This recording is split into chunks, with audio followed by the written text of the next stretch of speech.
சங்கீதம் 144வது சங்கீதம்.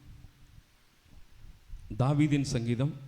என் கைகளை போருக்கும் என் விரல்களை யுத்தத்திற்கும் படிப்பிக்கிற என் கண்மலையாகிய கர்த்தருக்கு ஸ்தோத்திரம்.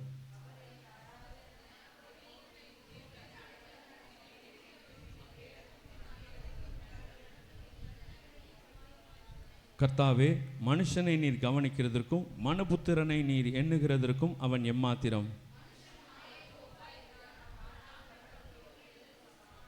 கர்த்தாவே, நீர் உமது வானங்களை தாழ்த்தி இறங்கி பர்வதங்கள் புகையும்படி அவைகளை தொடும்.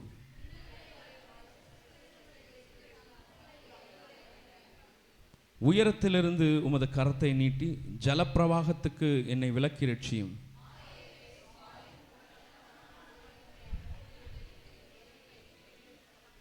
கர்த்தாவே, நான் உமக்கு புதுப்பாட்டை பாடுவேன், தம்புரினாலும் 10 நரம்பு வீணையினாலும் உம்மை கீர்த்தனம் பண்ணுவேன்.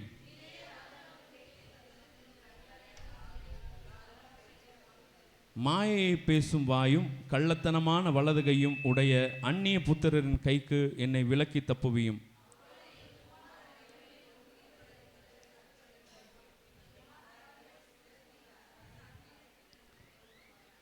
எங்கள் களஞ்சியங்கள் சகலவித வஸ்துக்களையும் கொடுக்கத்தக்கதாய் நிரம்பி இருக்கும்.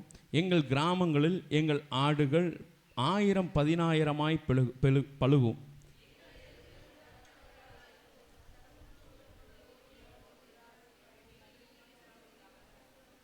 இவ்விதமான சீரை பெற்ற ஜனம் பாக்கியம் உள்ளது. கர்த்தரை தெய்வமாக கொண்டிருக்கிற ஜனம் பாக்கியம் உள்ளது. அல்லேலூயா. நாம் யாவரும் அமர்ந்து கொள்வோம். சங்கீதக்காரன் முதலாவதாக அவர் சொல்லுகிறார், என் கைகளை போருக்கும் என் விரல்களை யுத்தத்திற்கும் படிப்பிக்கிற என் கண்மலையாகிய கர்த்தருக்கு ஸ்தோத்திரம் அப்படின்னு சொல்லி, கர்த்தர் தான் எனக்கு எல்லாமே அப்படின்னு சொல்கிறார். அவர் என் தயாபரரும் என் கோட்டையும் என் உயர்ந்த அடைக்கலமும் என்னை விடுவிக்கிறவரும் என் கேடகமும் நான் நம்பினவரும் என் ஜனங்களை எனக்கு கீழ்ப்படுத்துகிறவருமா இருக்கிறார் அப்படின்னு சொல்கிறார். இப்போது எப்பொழுதுமே சங்கீதக்காரன் தன்னுடைய நினைவில் கர்த்தர் தான் எல்லாமே அப்படிங்கிற ஒரு ஸ்டாண்டு எப்போவுமே, அது எந்த சூழ்நிலை ஆனாலும் சரி எல்லாமே கர்த்தர் தான் அப்படிங்கிறத அவர் எப்பொழுதுமே முன்ன வச்சிருந்தார் அப்படிங்கிறதுக்கு இந்த வசனங்கள்லாம் ஒரு ஆதாரமாக இருக்கிறது. அடுத்து பாருங்கள், கர்த்தாவே, மனுஷனை நீர் கவனிக்கிறதற்கும் மனுபுத்திரனை நீர் எண்ணுகிறதற்கும் அவன் எம்மாத்திரம். மனுஷன் மாயை கோப்பாக இருக்கிறான், அவன் நாட்கள் கடந்து போகிற நிழலுக்கு சமானம். அப்போது அவர் என்ன சொல்கிறாரு, மனிதனுடைய வாழ்வு அது டெம்பரரி லைஃபு, அது நிரந்தரம் இல்லை அப்படிங்கிறத எப்பொழுதுமே அவர் உணர்ந்தவராக இருந்தார். நம்ம எத்தனை பேர் வீம்பு பாராட்டிகிட்டு இருக்கோம்? புரியுதா? வீம்பு பாராட்டுறது. அவெல்லாம் ஒரு ஆளா, அவள்கிட்ட போய் நான் பேசுகிறதா? இல்லை அவன்லாம் ஒரு ஆளா, அவன்கிட்ட போய் நான் பேசுகிறதா? அவன்தான் சண்டைக்கு ஆரம்பித்தான், அவன்தான் பிரச்சனைக்கு காரணகர்த்தா, நான் ஒன்றுமே பண்ணல அப்படின்னு சொல்லி இத்தனை பேர் வீம்பு பாராட்டிகிட்ருக்கோம். உங்களுக்குள்ளே நீங்கள் ஒரு கேள்வி கேளுங்க.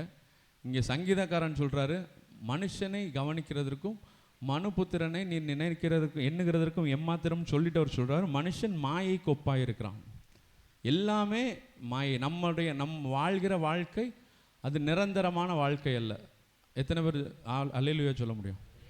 ஆமென், அல்லேலூயா. சரி, அல்லேலூயா சொன்னவங்க எல்லாருமே உங்கள் மனசில் ஒரு கேள்வி கேளுங்க. நீங்கள் யார்கிட்டெல்லாம் பெருமை பாராட்டிகிட்டு இருக்கிறீங்க, வீம்பு பாராட்டிகிட்டு இருக்கீங்க அப்படிங்கிறத நீங்கள் கேளுங்க. ஏன்னா நான் பெரியவன், நான் அப்படிப்பட்டவன், நான் இந்த காரியத்தெல்லாம் செய்ய முடியுமா, நான் இவன்ட்டெல்லாம் பேச முடியுமா அப்படின்னு சொல்லி தன்னை குறித்தே பெருமையாக, தன்னை குறித்து ரொம்ப என்ன சொல்கிறது, உயர்ந்தவனாக, அதாவது நம்ம உயர்ந்தவனாக நினைக்கணும். அது எப்படி உயர்ந்தவனாக நினைக்கணும்னா, கிறிஸ்து எனக்குள்ள இருக்கிறதுனால நான் உயர்ந்தவன், இல்லைன்னா நான் ஒன்றுமே கிடையாது அப்படின்னு நினைக்கிற உயர்ந்தவனாக இருக்கணும். ஆனால் பல பேர் தான் பெருமையால் இருக்கிறோங்கிறதே தெரியாதபடிக்கு அவங்க என்ன பண்ணியிருக்கிறாங்க, அவங்க கண்கள் மறைக்கப்பட்டிருக்குது. ஆமென், அல்லேலூயா, அல்லேலூயா. அடுத்து பாருங்கள், கர்த்தாவே, நீர் உமது வானங்களை தாழ்த்தி இறங்கி பர்வதங்கள் புகையும்படி அவைகளை தொடும் அப்படின்னு சொல்லிட்டு அடுத்து சொல்கிறார், ஜலப்பிரவாகத்துக்கு என்னை விலக்கி ரட்சியும். அவர் எனக்கு உண்மையில் ரொம்ப சங்கீதக்காரன்ட்ட பிடிச்சது என்னென்னா, அவர் நிறைய அவரோட சங்கீதத்தை ஃபுல்லாக நீங்கள் பார்த்தீங்கன்னா இமேஜினேஷனாக தான் இருக்கும். நினச்சி தான் அவர் வந்து எழுதியிருப்பார். முன்னாடி நடந்ததையும் பின்னாடி நடக்க போகிறதையும் எல்லாத்தையுமே இமேஜினேஷன் பண்ணி தான் அவர் என்ன பண்ணுவார். அது எனக்கு தாவீதுட்ட ரொம்ப பிடிச்ச விஷயமே பாருங்கள். நீர் என்னை பசும்புல் மேய்ச்சலிலே நடத்துகிறீர், அமர்ந்த தண்ணீர் என்றை நடத்துகிறீர் அப்படின்னு சொல்லி அது அவர் சொல்கிறதெல்லாம் உண்மையிலே கர்த்தர் எவ்வளவு நல்லவர் அப்படிங்கிறத ருசித்து அவர் வந்து எழுதுகிறார். அது எனக்கு ரொம்ப தாவீதுட்டிருந்து நான் ரொம்ப கற்றுக்கிட்ட ஒரு விஷயம். அடுத்து அவர் சொல்கிறார், மாயையை பேசும் வாயும் கள்ளத்தனமான வலதுகையும் உடைய அந்நிய புத்திரரின் கைக்கு என்னை விலக்கி தப்புவேன். எப்பொழுதுமே தாவீது ஒரு பேட்டர்ன், அவர் சங்கீதம் எழுதும் போது ஒரு பேட்டர்ன் இருக்குது. என்ன பேட்டர்னா, ஃபஸ்ட்டு கர்த்தரை உயர்த்துவார், அடுத்து தனக்குரிய பிரச்சனைகளை சொல்லுவார், பிரச்சனைகளை சொல்லிவிட்டு அவரே என்ன சொல்லிடுவார்.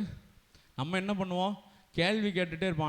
ஆண்டவரே இது எனக்கு பண்ணுங்க ஆண்டவரே, இது எப்போ பண்ணுவீங்க ஆண்டவரே, இது இவ்வளோ நாள் வெயிட் பண்ணுறேன் ஆண்டவரே, பண்ணுங்க ஆண்டவர்னு சொல்லுவோம். ஆனால் தாவீது எழுதுகிற பேட்டர்ன் பாருங்கள், ஃபஸ்ட்டு கர்த்தரை பற்றி உயர்த்தி சொல்லிடுவார், அடுத்து தனக்குரிய பிரச்சனையை சொல்லுவார், அடுத்து என்ன சொல்லுவார், நீங்கள் இப்படிலாம் பண்ணியிருக்கீங்க அதனால் என் காரியத்தை இப்படி பண்ணி முடிச்சிருவீங்க அப்படின்னு சொல்லி அவரே அந்த கேள்விக்கு ஆன்சரை சொல்லி முடிச்சிடுவார். ஹல்லேலூயா. நீங்கள் நிறைய சங்கீதம் பாருங்கள், ஒரு தாவீது இப்படி தான் சொல்லுவார். எல்லாத்தையும் சொல்லிவிட்டு எனக்கு இதெல்லாம் பண்ணியிருக்கீங்க, இப்படிலாம் பண்ண நீங்கள் வல்லவராக இருக்கீங்க, அதனால் இந்த காரியத்தை நீங்கள் செஞ்சு முடிச்சிருவீங்க, இது உங்களுக்கு லேசான காரியம்னு சொல்லி ஈஸியாக முடிச்சிடுவார். ஹல்லேலூயா. கவனிக்கலான்னு நினைக்கிறேன் நிறைய பேர். ஹல்லேலூயா மேன். அடுத்து கர்த்தருக்கு பயந்திருக்கிறவங்க, மறுபடியும் சொல்கிறேன், கர்த்தருக்கு பயந்திருக்கிறவங்க அவங்க எப்படி இருப்பாங்க அப்படின்னு பார்த்தீங்கன்னா, 12வது வசனத்தை பார்த்தோன்னா, அப்பொழுது எங்கள் குமாரர் இளமையில் ஓங்கி வளருகிற விருட்ச கன்றுகளைப் போலவும். ஆமே. கர்த்தருக்கு பயந்திருக்கிறவங்க, கர்த்தரையே நம்பியிருக்கிறவங்க, மனுஷனுடைய வாழ்க்கை மாயை, மனுஷன் செய்கிற எல்லா காரியம் மாயைன்னு உணர்ந்த கர்த்தருடைய ஜனங்கள், அவர்களுடைய குமாரர் எப்படி இருப்பாங்க, ஓங்கி வளருகிற விருட்சம் போல. ஆமென். ஹல்லேலூயா. அவங்க வளர்த்தியை யாருமே என்ன பண்ண முடியாது, தடை செய்ய முடியாது. ஓங்கி வளர்கிற நல்ல உயரத்தில். ஆமென். ஹல்லேலூயா. நம்முடைய வாழ்க்கையும் நாம் கர்த்தருக்கு பயந்திருப்போமானால், நாம் பெருமை உள்ளவர்களாக இல்லாமல் தாழ்மையுள்ளவர்களாக இருக்கும் பொழுது, நம்முடைய வாழ்க்கை மாயை என்று உணர்ந்திருக்கும் பொழுது, நம் மனிதனை மனிதனாய் மதிக்கும் பொழுது, நம்முடைய குமாரர் எப்படி இருப்பாங்க, ஓங்கி வளருகிற விருட்சம் போல. அடுத்து பாருங்க, எங்கள் குமாரத்திகள் சித்திரம் தீர்த்த அரண்மனை மூளை கற்களை போலவும் இருப்பார்கள். அந்த அரண்மனையில் மூளைக்கல் சொல்லுவாங்களா, மூளைக்கு தலைக்கல் ஆயிற்று அப்படிங்கிற மாதிரி மூளைக்கல். அங்கே ஒரு அரண்மனையில் மூளைக்கல் எல்லாமே இருக்குமா. இந்த மூளைக்கல்ல எப்படி இருப்பாங்களாம், எப்படி பண்ணியிருப்பாங்களாம், சித்திரம் தீர்த்திருப்பாங்களாம். அப்போது இது வந்து பெண்களை குறித்து சொல்லப்படுகிறது. பெண்கள் வந்து ஒரு குடும்பத்திற்கு எப்படி இருக்கிறாங்க, ஆணிவேராக இருக்கிறாங்க. குடும்பத்துக்கு பலம் யார், நாங்கள் தான் சொல்லுங்களேன், பெண்கள் சொல்லுங்களேன். குடும்பத்திற்கு பலம் யார், ஆமென். ஹல்லேலூயா. அதான் சித்திரம் தீர்த்த அழகான பெண்கள் அப்படிங்கிறத குறிக்கிறதுக்காக தான் அதை எப்படி போட்டிருக்குது, சித்திரம் தீர்த்த கற்களை போல, அரண்மனை மூளை கற்களை போலவும் இருப்பார்கள். அப்போது பெண்கள் என்றாலே அது ஒரு ஸ்ட்ரென்த்தை தான் குறிக்குது. அதனால தான் வசனம் எப்படி சொல்லியிருக்குது, மூளைக்கல், ஒரு பில்டிங்கோட மூளை பில்லர், தூண். ஆமென். ஹல்லேலூயா. சபைக்கும் சரி குடும்பத்திற்கும் சரி யார் ஸ்ட்ரென்த்து, நாங்கள் தான் சொல்லுங்களேன். ஆமென். ஹல்லேலூயா. குடும்பத்துக்கும் சபைக்கும் யார் ஸ்ட்ரென்த்து சொல்லுங்களேன், நாங்கன்னு சொல்லுங்களேன். சொல்ல மாட்டிங்களா அம்மா, சொல்லுங்களேன். ஆமென். ஹல்லேலூயா. சந்தோஷமா இல்லையா சொல்லும் பொழுது? ஹல்லேலூயா. ஆமென். அடுத்து பாருங்கள், எங்கள் களஞ்சியங்கள் சகலவித வஸ்துக்களையும் கொடுக்கத்தக்கதாய் நிரம்பி இருக்கும். களஞ்சியங்கள்னா தெரியும்ல உங்களுக்கு, பேங்க் அக்கௌண்ட், ஜிபே, ஃபோன்பே, ஈஸியாக புரியறதுக்காக சொன்னேன். முன்னாடி என்ன பண்ணுவாங்க, நெல் மூட்டைகளை அதுக்குன்னு ஒரு அறை வச்சுருப்பாங்க, அதுதான் களஞ்சியம். தங்களுடைய சொத்துக்களை எல்லாம் களஞ்சியங்களை வைப்பாங்க. இங்கே வசனம் என்ன சொல்லுது, கர்த்தருக்கு பயந்து இருக்கிறவனுக்கு, உலகம் மனுஷர்கள் மனுஷன் செய்கிற காரியம் எல்லாம் மாயைன்னு உணர்ந்தவர்களுக்கு, கர்த்தருக்கு பயந்தவர்களுடைய களஞ்சியங்கள் என்ன பண்ணுதான், களஞ்சியம் சகல. நாம் தான் களஞ்சியத்துக்கு என்ன பண்ணணும், வஸ்துக்களை கொடுக்கணும். பணமாக இருக்கட்டும், நகையாக இருக்கட்டும், இல்லை அரிசியாக இருக்கட்டும், பலசரக்கு ஜாமானாக இருக்கட்டும். ஸ்டோர் ரூம்னு வச்சுக்கோங்களேன். இதில் நீங்கள் வைப்பீங்களா இல்லை ஸ்டோர் ரூம் உங்களுக்கு கொடுக்குமா? சத்தமாக நம்ம தான் ஸ்டோர் ரூமில் வைக்கணும். ஆனால் வசனம் என்ன சொல்லுது, எங்கள் களஞ்சியங்கள் சகல வித வஸ்துக்களையும் கொடுக்கத்தக்கதாய். களஞ்சியங்கள் நமக்கு கொடுக்குதான். யாரு கொடுக்குது, கர்த்தருக்கு பிரியமுள்ள பிள்ளைகளுக்கு, கர்த்தருக்கு பயந்த பிள்ளைகளுக்கு.